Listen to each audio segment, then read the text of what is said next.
हम्म। तो हमारी बात चल रही थी उत्पाद व्यय और ध्रुव युक्तम सद। मतलब उत्पाद व्यय तो हम इसमें देख लिया कि किस तरह से हो रहा है उत्पाद व्यय, है ना। हम समझ गए कि ये उत्पाद और व्यय मतलब पीलेपन का व्यय हो रहा है, सफेद पने का व्यय और पीलेपन का उत्पाद होता जा रहा है, तो ये हमें समझ में आया। अब ध्रुव को सिद्ध कैसे करेंगे?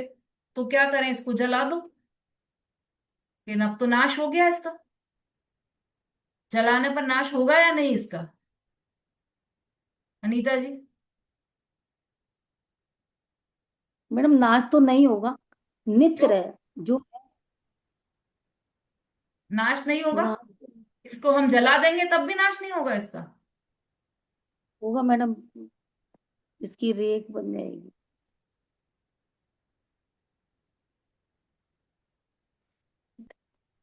मनी जी? जय जनेन दीदी।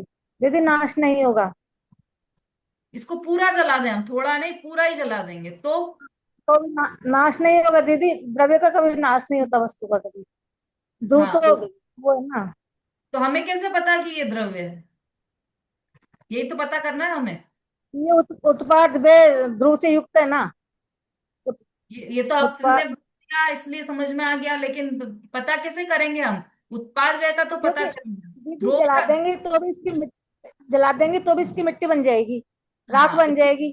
तो हाँ, राख का भी अंश तो कुछ फिर दोबारा उस उसमें उत्पाद रहेगा। में रूप में हो जाएगा वो। उत्पत्ति में होएगा ना फिर राख भी। ठीक है। बस यही सुनना था मुझे कि ये इसको हम जला भी देंगे तो ये राख के रूप में परिवर्तित हो जाएगा। तो परिवर्तन तो हम खुद ही कह रहे हैं कि उत्पाद व्यय ध्रुव, उत्पाद और व्यय होगा। तो इसका मतलब इस कार्ड पने का व्यय हो जाएगा और राख पने का उत्पाद हो जाएगा। लेकिन ध्रुव भी तो वैसा का वैसा ही बना रहेगा। मतलब पहले भी पुद्गल था, अभी भी पुद्गल है। तो अभी कुछ पहले। हर अवस्था में पुद्गल ही रहेगा वो। अवस्थाएं तो बदलेंगी। तो यही है उत्पाद व्यय ध्रुव युक्तम सत। मतलब उत्पाद व्यय होते हुए भी वस्तु ध्रुव हम्म, रूप से रहती है। उत्पाद व्यय रहती ध्रुव युक्तम सत। सब। इसका एक शब्द दिया था, एक सेंटेंस दिया था इसका, किसी को ध्यान हो तो हैंड रेस कीजिए। मतलब वस्तु अ, बदलते हुए भी टिकी रहती है, इसके लिए कोई एक स्टेटमेंट जैसा दिया था। किसी को ध्यान है तो बोलिए। बात क्या है, अपनी मिट्टी टिकी रहती है, बदल। अनीता जी म्यूट कर लीजिए। नमिता जी? दीदी permanency with change. Very good. Permanency with change. Tick कर भी मतलब चेंज, चेंज होती हुई वस्तु भी परमानेंट है। टिक कर भी बदलती रहती है या बदलते हुए रहकर भी टिकी रहती है। ऐसा ये वस्तु का मूल स्वभाव है। कभी नहीं बदलना प्रत्येक वस्तु का द्रव्य स्वभाव है। और प्रति समय बदलते रहना पर्याय स्वभाव। कभी भी नहीं बदलेगी वस्तु कि हाँ ठीक है। वस्तु हर समय बदलेगी कि हाँ ठीक है। कि ये तो जो जैन है ना, वो लुढ़कने लोटे हैं। ये कह दो तो भी ठीक है, ये कह दो तो भी ठीक है। हम कह रहे हैं वस्तु प्रति समय बदलती है, तब भी हाँ बिल्कुल ठीक। और हम कह रहे हैं कि वस्तु कभी भी नहीं बदलती, तब भी ठीक। कि हाँ दोनों दोनों अपेक्षा से कथन है। द्रव्य दृष्टि से देखेंगे तो वस्तु कभी भी नहीं बदलती, उसका जो ध्रुव्यत्व है सदा वैसा का वैसा ही बना रहता है। और पर्याय दृष्टि से देखेंगे तो वस्तु निरंतर बदलती रहती है, एक समय भी टिकती नहीं है। दोनों अपेक्षा से बात सत्य है। प्रत्येक वस्तु द्रव्यार्थिक नय से कभी भी नहीं बदलती, पर्यायार्थिक नय से प्रति समय बदलती ही रहती है। इस तरह से ये उत्पाद व्यय ध्रुव युक्तम सत, ये वस्तु का स्वभाव है। सद्रव्य लक्षणम और उत्पाद व्यय, इसमें बहुत सारा डिटेल हमने समझा था, इतने सारे पॉइंट्स हैं। पूरे पॉइंट्स पढ़े थे हमने, 14 पॉइंट। पढ़ना आप लोग वापस इसको। उत्पाद क्या है, व्यय क्या है, ध्रुव क्या है, ये समझाने की अब मुझे आवश्यकता नहीं है। लेकिन एक एक शब्द, एक एक सेंटेंस में इसकी परिभाषा सुन लीजिए आप। वैसे हमने लघुजन सिद्धांत प्रवेशिका में बहुत शॉर्ट में सुनी है इसकी परिभाषा। याद है किसी को? उत्पाद किसे कहते हैं? शोभा जी? दीदी जय जी।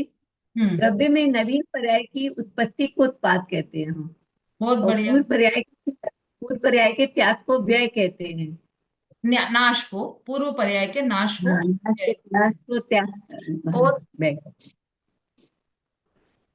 और जो द्रौपदी के यानी जो सदा सत्ता में बना रहता है, इसकी परिभाषा याद नहीं है, पर जो कभी नहीं बदलता, ना उसमें उत्पाद होता है ना व्यय होता है, जो सदा एक सा बना रहता है, उसको द्रव्य कहते हैं। हाँ द्रव्य प्रत्यभि ठीक है। मनीष जी बोलिए। केवल द्रव्य।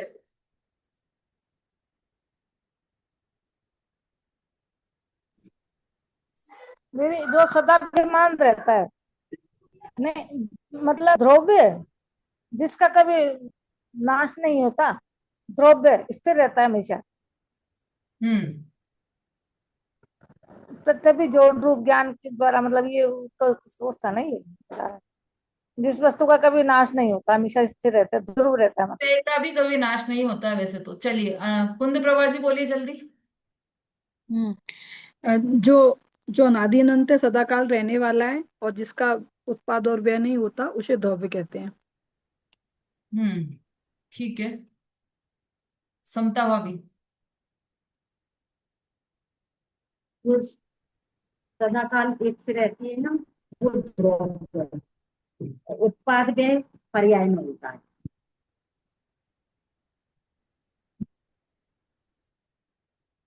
ललिता जी।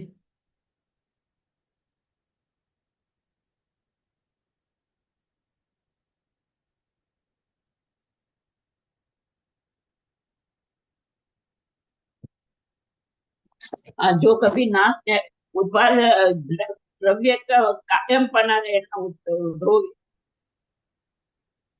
कायम रहे वो। जो अपने वो अनादि स्वभाव को ना छोड़े, उसे द्रोह कहते हैं। अनादि नवीन स्वभाव। पर्याय को जो नवीन पर्याय की उत्पत्ति हुई, पूर्व पर्याय का व्यय हुआ, और उसी के कारण वो अनादि स्वभाव को नहीं छोड़ता, जो द्रव्य को सत्य रहता है ना, तो उसे अनादि स्वभाव कहेगी ना, द्रव को। अनादि स्वभाव तो पर्याय का भी है। वो भी उसका पर्याय का स्वभाव है उत्पाद रूप होना और व्यय रूप होना, और वो अनादि से चल रहा है। तो उसने भी अपने अनादि स्वभाव को छोड़ा ही नहीं है। उत्पाद और व्यय रूप रहती हमेशा ही पर्याय तो। चलिए कोई बात नहीं। सबने अपना अपना दिमाग लगाकर अच्छा बताया। परिभाषा किसी को याद है तो वो हैंड रेस कीजिए, बाकी लोग हैंड्स डाउन कर लीजिए। रेणु जी। दीदी, पूर्व पर्याय का नाश और नई पर्याय का उत्पाद होने पर भी जो मतलब अपने अनादि स्वभाव को ना छोड़े, जैसे कि पिंड का आकार है और वो मतलब उसका नाश हो गया और घड़े का मतलब उत्पाद हो गया, लेकिन मिट्टी ने अपना स्वभाव नहीं छोड़ा, तो वो मिट्टी जो है वो द्रव्य है। घड़े ने अपना स्वभाव छोड़ा क्या? नहीं नहीं, मतलब जैसे मिट्टी का पिंड है, वो उसकी पर्याय मतलब उस पिंड की पर्याय का तो नाश हो गया और वो घड़े रूप बन गया, तो उसका उत्पाद हो गया, लेकिन मिट्टी तो दोनों में ही है ना, घड़े में भी मिट्टी है और पिंड में भी मिट्टी थी, तो मिट्टी जो है वो एक द्रव्य हो गई। जैसे हम इसमें सोने का भी ले सकते हैं कि सोने की पहले हमारे पास चूड़ियां थी, उन चूड़ियों को हमने तोड़वा के चूड़ियों परिभाषा की जो दीजिए, थी उदाहरण नहीं, उदाहरण नहीं, परिभाषा याद हो तो बोलिए। तो परिभाषा मैंने बताई ना कि पूर्व पर्याय का नाश और नवीन पर्याय का उत्पाद होने पर भी जो अपने मूल स्वभाव को ना छोड़ दे, अरे वो द्रव्य है। मूल स्वभाव। चलो नमिता जी बोलिए। यदि अनादि अनंत तक सदा बना रहने वाला मूल स्वभाव, जिसका उत्पाद और व्यय नहीं होता है, वो ध्रुव है। मंजू जी बोलिए, लास्ट पूछ रहे हैं बस अब। द्रव्य में दीदी नित्यता जो होती है ना, वो द्रव्य है। जी ठीक है। और परिभाषा जो प्रॉपर दी है इसकी, वो किसी को याद है तो बोलिए। सुषमा जी। हाँ दीदी, प्रत्यय भी ज्ञान के कारणभूत द्रव्य की किसी भी अवस्था की नित्यता को ध्रुव्य कहते हैं। बिल्कुल ठीक। द्रव्य की नित्यता को ध्रुव्य कहते हैं। कौन से नित्यता? जो प्रत्यय भी ज्ञान का कारणभूत है ना। देखो क्या होता है ना, परिभाषा का बहुत महत्व होता है। उसमें वो परिभाषा जो रहती है ना, उसमें जो जो प्रश्न पूछा गया है उसका प्रॉपर उत्तर होता है। मतलब यदि आप दूसरा उत्तर देंगे तो उसमें से कई प्रश्न खड़े हो जाएंगे, लेकिन जो उत्तर प्रॉपर है ना, उसमें से कोई उत्तर मतलब कोई प्रश्न खड़े ही नहीं होंगे, प्रॉपर सभी उत्तर आ गए उसी प्रश्न में। तो सरल करने के लिए हम इतना कर सकते हैं कि नित्यता को ध्रुव्य कहते हैं। उत्पाद व्यय में भी जो नित्य रूप से रहे उसे ध्रुव्य कहते हैं। और मूल अवस्था को छोड़े तो मूल अवस्था पर्याय की मूल अवस्था क्या है? उत्पाद व्यय रूप है, तो वो कभी भी अपने उत्पाद व्यय रूप अवस्था को छोड़ती नहीं है। पर्याय तो नित्य नित्य ही उत्पाद व्यय रूप रहती है। तो इसलिए सबसे अच्छा है कि द्रव्य की नित्यता को या वस्तु की नित्यता को ध्रुव्य कहते हैं, सबसे सरल भाषा में यही बोल सकते हैं आप। या फिर उत्पाद व्यय के समय जो वस्तु टिकी हुई है, और सरल करो तो जो वस्तु टिकी हुई है उसे ध्रुव्य कहते हैं। ठीक है, सबने थोड़ा मिलता जुलता ही उत्तर दिया है, एकदम गलत किसी ने भी नहीं दिया है। चलिए, हो गया समय क्या अपना। अब नित्य का लक्षण, जो चौथे सूत्र में आया था, नित्यावस्थितान्य रूपाणी, उस नित्य की बात यहां पर कर रहे हैं। कैसा है नित्य, मतलब क्या? तो तद भावा व्ययम नित्यम, वस्तु का होना और उसका अभाव नहीं होना ही नित्यता है। तद भावा व्ययम नित्यम, प्रत्येक द्रव्य निरंतर कायम रहकर भी निरंतर बदलता रहता है, और निरंतर बदल कर भी निरंतर कायम रहता है। दोनों में ही निरंतर लगा है। देखो, बदलना भी निरंतर है और कायम रहना भी निरंतर है, दोनों ही निरंतर है। हमको क्या लगता है, थोड़ा सा सुनने में ऐसा लगता है कि उसका जो जो द्रव्य है वो तो निरंतर है, लेकिन पर्याय का तो नाश हो रहा है, ऐसा लगता है ना। जबकि दोनों ही अवस्था निरंतर है। कौन सी? उत्पाद व्यय रूप अवस्था भी निरंतर है और ध्रुव्य रूप अवस्था भी निरंतर है। तो उत्पाद व्यय का तो व्यय बोल रहे हो आप, तो व्यय का तो नाश हो गया ना, व्यय मतलब तो नाश हो गया, तो वो निरंतर कैसे हुआ? वह ऐसे निरंतर हुआ, उत्पाद व्यय जो पर्याय का स्वभाव है, वो पर्याय का स्वभाव निरंतर ही है। उसमें एक समय के लिए भी उत्पाद व्यय पना रुकता नहीं है। प्रति समय उत्पाद और व्यय ये निरंतर चलता है। ये उस अवस्था का निरंतर पना है। और द्रव्य का निरंतर पना, उसका टिके रहना है, वो द्रव्य का, उसकी नित्यता, वो मतलब उसका टिके रहना द्रव्य का, वह उसकी निरंतरता है। देखो, द्रव्य निरंतर कायम रहकर भी निरंतर बदलता रहता है, और निरंतर बदल कर भी निरंतर कायम रहता है। कौन? द्रव्य। जिस प्रकार जीव निरंतर अपने क्रम नियमित परिणामों में उत्पन्न होता हुआ भी अजीव नहीं होता, अजीव भी अपने क्रम नियमित परिणामों से उत्पन्न होता हुआ भी जीव नहीं होता, उसी प्रकार प्रत्येक द्रव्य अपने क्रम नियमित परिणामों से उत्पन्न होता हुआ भी कभी अन्य द्रव्य रूप नहीं होता, मूल से भी कभी नष्ट नहीं होता। यही उसकी नित्यता है।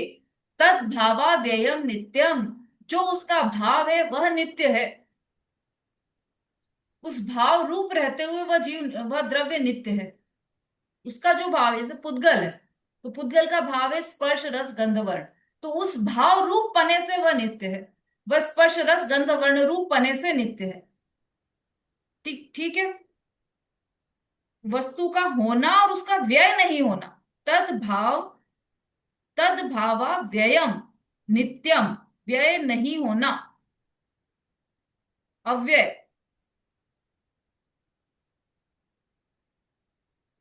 तद भाव से जो अव्यय है, नाश नहीं होना, अपने भाव से नाश नहीं होना। जीव का भाव कैसा है? ज्ञान दर्शन रूप है, तो उस भाव से वह अव्यय है, मतलब उस भाव से उसका नाश नहीं होता, वह नित्यता है। हमेशा ज्ञान दर्शन रूप, हमेशा ज्ञान दर्शन रूप, कब से? अनादि से लेकर अनंत काल तक जीव ज्ञान दर्शन रूप ही रहेगा, यह उसकी नित्यता है। तद भावा व्ययम नित्यम, उस भाव का अव्यय रूप रहना वही नित्यता है, उस भाव का नाश नहीं होना वही नित्यता है।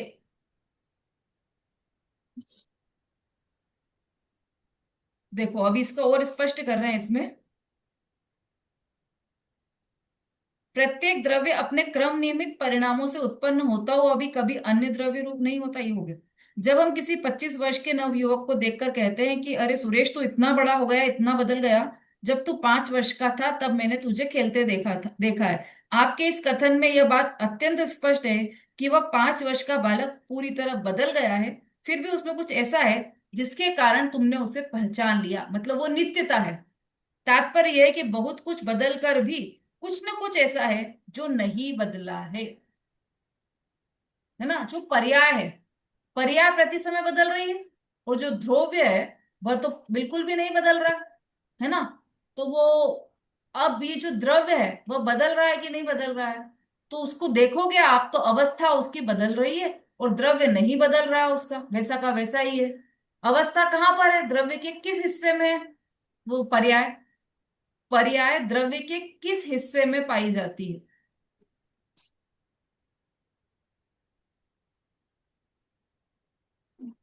संपूर्ण अवस्था। संपूर्ण। संगीता जी।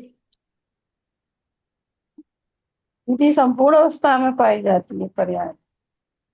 अवस्था ही मतलब पर्याय हो गया ना, तो अवस्था में पाई जाती मतलब क्या हुआ? अवस्था वो संपूर्ण पाई जाती है। संपूर्ण क्या? जैसे गुणों के परिणमन को पर्याय कहते हैं, तो द्रव्य में जो परिणमन होता है वही पर्याय है। कहाँ होता है परिणमन? संपूर्ण द्रव्य में होता है। हम्म, ठीक है, मणि जी बोलिए। जैसे संपूर्ण भागों में पर्याय होती है, बदलती है संपूर्ण भागों में। संपूर्ण अवस्था द्रव्य की संपूर्ण और संपूर्ण भागों में। वो तो गुण है ना, गुण की परिभाषा है वो तो। जो द्रव्य के संपूर्ण भागों और उसकी संपूर्ण अवस्थाओं में पाया जाए उसे गुण कहते हैं। हम अपन तो पर्याय की बात कर रहे हैं। पर्याय किस हिस्से में है, हर द्रव्य किस भाग में है? हिस्से पर्याय में के नहीं होती एक दीदी, समय हर की है। समय बदलती है वो। हिस्से में नहीं होती, हर समय बदलती रहती है पर्याय, हर पल बदलती रहती है। पर्याय एक। बदलती है तो उत्पन्न भी तो होती है, तो उत्पन्न होकर कहाँ रहती है वो? एक समय के लिए रहती है तो कहाँ रहती है? द्रव्य के संपूर्ण अवस्था में रहती है। अवस्था मतलब क्या हुआ? चलिए ललिता जी बोलिए।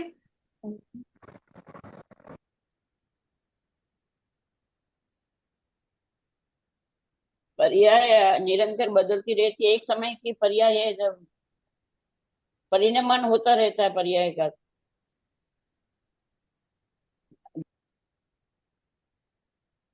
चलिए किससे पूछे? प्रीति जी बोली। गुण में होती है, गुण में, द्रव्य के गुण में, गुण में होती है? कौन से गुण में? उसके संपूर्ण गुणों में पर्याय बदलती है, तो द्रव्य के जो गुण होते हैं उन्हीं में पर्याय होती है। कितने हिस्से में है गुण? संपूर्ण द्रव्य में। ठीक है, चलिए अंतिम पूछ लेते हैं अब। मंजू जी बोलिए।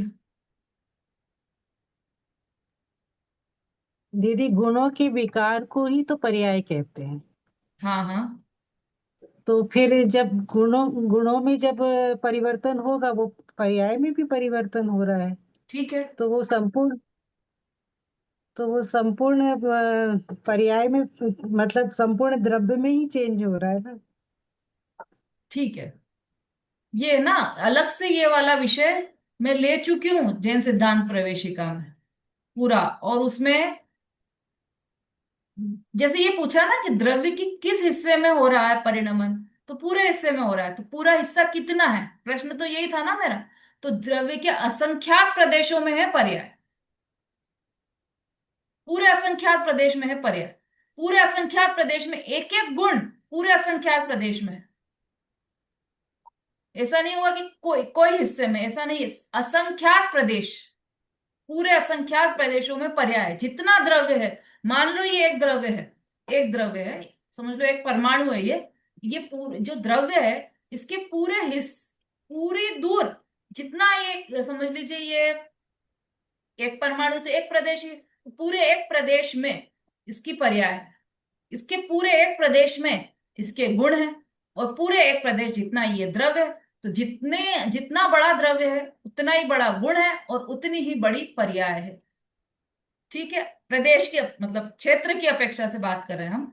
जितना बड़ा द्रव्य उतने ही बड़ा गुण और उतनी ही बड़ी पर्याय। असंख्यात प्रदेशी द्रव्य हाँ, असंख्यात प्रदेशी द्रव्य है तो असंख्यात प्रदेशी ही गुण है और असंख्यात प्रदेशी ही पर्याय है। अब मान लो जैसे जीव द्रव्य है। अच्छा चलो, पुद्गल द्रव्य, ये एक द्रव्य हमने बनाया ना, तो इस द्रव्य में ये द्रव्य पूरा एक प्रदेशी है, तो एक प्रदेशी इस द्रव्य में, द्रव्य पूरे में है, गुण भी पूरे में है, पर्याय भी पूरे में। अब ये जो स्पर्श गुण है वो पूरे में है। ठीक है, तो अब ये जगह तो फुल हो गई। अब रस, गंध, वर्ण, ये गुण कहां पर है?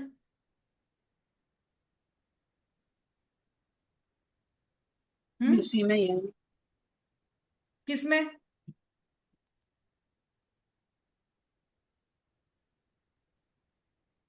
जैसे जीव द्रव्य है, इसको छोड़ दो, अपन जीव द्रव्य है, तो जीव द्रव्य असंख्यात प्रदेशी है, उसमें ज्ञान गुण है, तो वो ज्ञान गुण असंख्यात प्रदेश में फैला है। तो असंख्यात प्रदेश में ज्ञान गुण है, तो फिर दर्शन गुण, चारित्र गुण, अस्तित्व गुण, वस्तुत्व गुण, प्रमेयत्व गुण, ये सब कहाँ है? शोभा जी। दीदी, जीव असंख्यात प्रदेशी है ना, तो हम्म। उसका चाहे दर्शन गुण हो, श्रद्धा गुण हो, ज्ञान गुण, वो भी सब पूरे असंख्यात प्रदेशों में रहेगा, क्योंकि वो उसका स्वभाव है। तो सभी उसमें सभी गुण रहेंगे। हाँ, सभी गुण तो हैं, पर जैसे हाँ, तो जीव पूरे असंख्यात प्रदेशों प्रदेश। में सभी, नहीं तो सभी प्रदेशों में पूरे पूरे गुण होंगे। ऐसे अलग अलग नहीं रहेंगे कि एक गुण में, मतलब अलग अलग प्रदेश में एक एक गुण नहीं रहेगा। अच्छा, हर एक प्रदेश में पूरे पूरे गुण रहेंगे। तो जैसे मतलब ऐसा नहीं कि आंख की जगह पर दर्शन गुण है, दिमाग की जगह पर ज्ञान गुण है, ऐसा तो नहीं है? ऐसा नहीं है। अच्छा, पूरे में है। तो पूरे में है, तो जैसे ज्ञान गुण पूरा असंख्यात प्रदेश में है, तो अब दर्शन गुण के लिए जगह कहाँ है? वो साथ में ही है ना, दर्शन, ज्ञान, चारित्र, सुख, सब चीज पूरी एक साथ ही है, तभी तो एक साथ प्रकट भी होता है। एक साथ ही इसलिए एक साथ प्रकट भी होता है पूरा सब चीजें। जहां पर ज्ञान गुण है वहीं दर्शन गुण भी है, वहां चारित्र गुण भी है, वहीं सुख गुण भी है, वहीं अस्तित्व गुण भी है। बस एक ही स्थान पर पूरे सब सारे गुण हैं, अनंत गुण है, पूरे असंख्यात प्रदेश में अनंत गुण फैले हुए हैं। और उन्हीं गुणों की पर्याय होती है, तो वो पर्याय भी पूरी अवस्था, जो दशा, हालत, जो पर्याय है, वह भी संपूर्ण प्रदेशों में है, असंख्यात प्रदेशों में है। तो ये चर्चा कहाँ से निकली अपनी? पता नहीं, मैं कुछ बताना चाह रही थी इसके माध्यम से। हम्म, ये यहां से निकली थी कि बहुत कुछ बदल कर भी कुछ न कुछ ऐसा है जो नहीं बदला है। तो जो बदला है वो पर्याय है, गुण भी नहीं बदला है और द्रव्य भी नहीं बदला है। गुण, द्रव्य किसे कहते हैं? गुण के अभेद पिंड को ही तो द्रव्य कहते हैं। तो गुण और द्रव्य नहीं बदले, जो बदला है वह केवल पर्याय है, उसकी हालत है, उसकी अवस्था है। ठीक है, बस यही समझ लीजिए कि आपके तुम्हारे, अच्छा, प्रत्यभिज्ञान का यहाँ पर बता रहे हैं। प्रत्यभिज्ञान कैसे हुआ कि जैसे किसी बालक को देखकर ऐसा लगा कि अरे तुम तो वही हो जो जो मैंने जिसको बचपन में देखा था, 5 वर्ष के थे तब भी तुमको देखा था, अब तुम बड़े हो गए, तुम तो वही हो, तुम कितने बदल गए हो। तुम तो वही हो, ये पहचान, बदल गए तो पहचाना कैसे? कि कुछ ना कुछ ऐसी चीज है तुम में जिसके कारण मैंने तुम्हें पहचान लिया। तो वही, वो जो जोड़ रूप ज्ञान है ना, जिससे जोड़ा हमने कि ये वही है, वो प्रत्यभिज्ञान कहलाता है। ऐसा ही जोड़ रूप ज्ञान, ध्रुव, जोड़ रूप ज्ञान का कारण या हेतु, वो जो नित्यता है, ध्रुव की नित्यता है, वही ध्रुव कहलाती है। ठीक है, थोड़ा सा डीप है लेकिन कोई बात नहीं, जितना समझ में आया उतना समझना आप। बस ये समझना, मोटी मोटे तौर पर ये समझना कि जो उत्पाद व्यय है वह निरंतर बदलते हैं, निरंतर उसकी बदलने में निरंतरता है, और ध्रुव की टिके रहने में निरंतरता है, निरंतरता दोनों में है। हो गया समय। अब कल ये लेंगे हम, कल ये पूरा हो जाएगा हमारा 42 सूत्र। किसी के कोई प्रश्न हो आगे या पीछे से भी तो वो पूछ सकते हैं। कल, कल का दिन है आपके पास, फिर कल ये आपको विषय दे देंगे हम, तो फिर गोष्ठी प्रारंभ होगी, है ना? आप लोग जिस भी विषय पर बोलना चाहते हैं तो अपना विषय सिलेक्ट करके उस पर तैयारियां करना शुरू कर दीजिए। ठीक है, कल विषय भी अनाउंस कर दिए जाए। चिन्वाणी सूत्री कोई लेना चाहे शॉर्ट में तो ले सकते हैं।